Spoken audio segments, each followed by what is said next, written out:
Bonjour à tous, c'est Edjohan. Aujourd'hui, on se retrouve pour parler des 3050 Ti, des 3050 que Nvidia a annoncé. Donc, ces deux cartes graphiques sont destinées normalement uniquement aux PC portables et elles auront pour but de remplacer les 1650 et 1660. Donc, déjà, c'est bien pour le consommateur pour s'y retrouver parce que personnellement, quand j'ai commencé dans le monde du PC, moi, c'est avec les séries 1000 et au début, j'avais du mal à comprendre la différence entre les 1060 et les 1650. Parce que justement, à l'époque, il n'y avait pas RTX, donc c'était un peu plus compliqué de savoir justement laquelle était la plus puissante, parce qu'en fonction du nombre, on pourrait croire que la 1650 est plus puissante, mais en fait non. Et aussi l'autre but que ces cartes graphiques auront, c'est justement de proposer des PC portables à moins de 1000 euros et qu'ils puissent avoir le ray tracing intégré. Donc c'est bien, ça voudra dire que tous les gens qui achèteront un PC portable dans l'avenir avec une carte Nvidia pourront profiter du RTX. Et ça c'est top parce que la façon actuelle, justement, il reste encore des PC portables avec des 1660 et on ne peut pas utiliser le ray tracing avec. Donc ça c'est top qu'Nvidia justement permette que maintenant tout le monde pourra utiliser le ray tracing. Ça veut dire que dans tous les jeux vidéo, je pense qu'il sera utilisé. Et avec ces cartes graphiques, Nvidia promet de pouvoir jouer à tous les jeux en Full HD 60 fps avec le ray tracing activé, mais normalement ce sera en ray tracing moyen et le DLSS. Donc ray tracing moyen, ça voudra déjà dire qu'il faudra faire des compromis. Bon, après peut-être pour les joueurs console, ça voudra arranger peut-être pas jouer à 30 fps, donc peut-être que à 30 fps, il y aura moyen d'utiliser le ray tracing un peu plus élevé et justement de pouvoir profiter justement de la beauté du jeu. Parce que c'est qu'un jeu solo, peut-être que le 30 fps n'est pas forcément dérangeant dans tous les types de jeux. Bon, par contre, à 800 euros, je trouve ça encore cher parce qu'à mon avis, il y a certaines chances que même des 3050 Ti coûtent plus de 1000 euros. À mon avis, ça va dépendre du TDP de la carte aussi et peut-être des écrans ou de la RAM. Ça, à mon avis, je pense que certains fabricants justement profiteront pour faire des PC à plus de 2000 euros. Et je trouve ça dommage parce qu'à l'époque, pendant justement des 1060 et 2060, on pouvait trouver des PC portables déjà à 1000 euros, 1100 euros. Donc c'est dommage que les prix augmentent un peu parce que là, à 800 euros ou même 3050, ça fait cher parce que à l'époque, les 1650, on pouvait trouver des PC portables à 600 euros. Donc ça fait quand même 200 euros de plus. Et dans les prix comme ça, 200 euros, c'est quand même pas rien. Je pense qu'en général, quand quelqu'un achète un PC portable, en général, c'est souvent 1000 euros de budget max. Et là, il faudra justement faire beaucoup de compromis, à mon avis, pour avoir à peu près ce qu'on veut.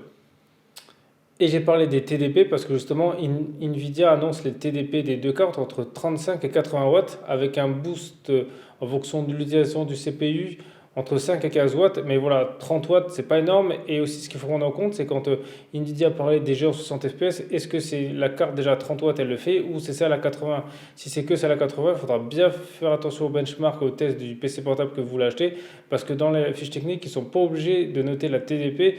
Donc, on peut acheter quelque chose sans savoir vraiment si la carte sera plus ou moins puissante parce que entre 30 et 80 ça fait comme plus du double, donc on peut avoir des mauvaises surprises. Maintenant je vais parler un peu de la puissance des cartes et un peu de leur fiche technique justement pour voir un peu la différence entre les deux. Donc la 3050 Ti aura 2500 cœurs, 80 Tensor Core et 20 RT Core. Et la 3050 aura 2000 cœurs, 64 Tensor Core et 16 RT Core. Donc il y a quand même une différence, je trouve assez importante entre les deux. Donc essayez déjà de privilégier la 3050 Ti parce que j'ai peur que la 3050 elle soit vraiment limite justement déjà pour jouer à des jeux récents, voire aux futurs jeux. Donc j'ai peur que la 3050 justement dans même pas un an elle soit dépassée. Surtout pour utiliser le ray tracing et même dans tout ce qui est logiciel. 16 RT Core, c'est vraiment pas beaucoup, donc je suis pas sûr que par exemple les logiciels qui sont optimisés justement avec les RT Core, ça suffira justement pour faire avoir des bonnes performances. Et maintenant, si on compare la 3050 Ti et la 3060, il y a presque 1300 cœurs de plus pour la 3060, car elle a 3800 cœurs et je trouve ça énorme. Donc, avoir la différence de prix, si par exemple vous avez des PC qui ont entre 300 euros d'écart, prenez justement la 3060, parce qu'il y a comme 30% de puissance en plus, donc s'il y a un peu moins de 30% du prix en plus, franchement, prenez ça parce qu'au moins vous aurez une carte, vous serez un peu plus tranquille sur les années à venir parce que ce serait dommage quand même d'acheter un PC par exemple à 1000 euros et devoir le changer chaque année. Donc prenez bien ça en compte. Aussi les deux cartes ont que 4 Go de RAM, je trouve que c'est vraiment très peu 4 Go de RAM parce que par exemple même les 1060 on avait déjà 6 donc, et encore ils ont quelques années donc 4 Go ça va vraiment toujours être compliqué justement pour par exemple les jeux qui ont des grosses maps à charger, par exemple justement tout ce qui est par exemple jeu multijoueur ou même jeu d'aventure qui a des gros décors, ça peut être assez compliqué parce que 4 Go c'est faible de nos jours. Donc regardez bien les benchmarks en fonction des jeux parce que là c'est sûr qu'ils ont parlé de certains jeux mais je suis pas sûr que justement les cartes là pourront vraiment jouer à tous les jeux en qualité optimale. À mon avis il faudra sûrement faire des compromis justement pour pouvoir jouer à des jeux récents surtout si on utilise le ray tracing.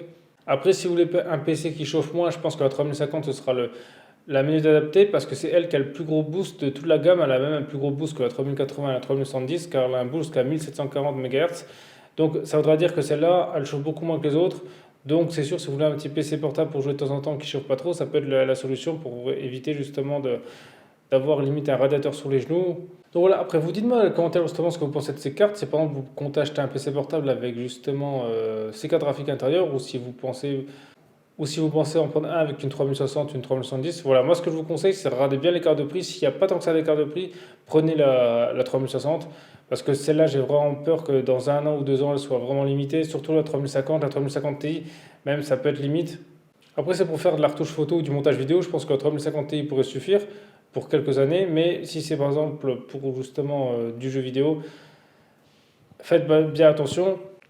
Et pour moi, justement, ces cartes sont plus destinées aux jeux vidéo parce qu'ils ont justement réduit, par exemple, la RAM et les perfs, justement, pour pouvoir utiliser le ray tracing, on va dire, à un prix abordable, même si 800 euros, ça reste quand même déjà assez cher. Et espérons que celle à 800 euros, c'est pas juste les cartes qui ont 35 watts, parce qu'une 3050 à 35 watts à 800 euros, là, je pense que ça va faire assez mal, justement, comparé au PC portable, justement, avec les séries 2000. Là, il faudra peut-être même limite partir mieux sur une 2070, justement, pour pouvoir vraiment acheter le produit qui en aura le rapport prix-performance le plus élevé. Voilà, et sinon, merci à tous d'avoir regardé cette vidéo. C'était Edge One, on se retrouve très vite pour une prochaine vidéo.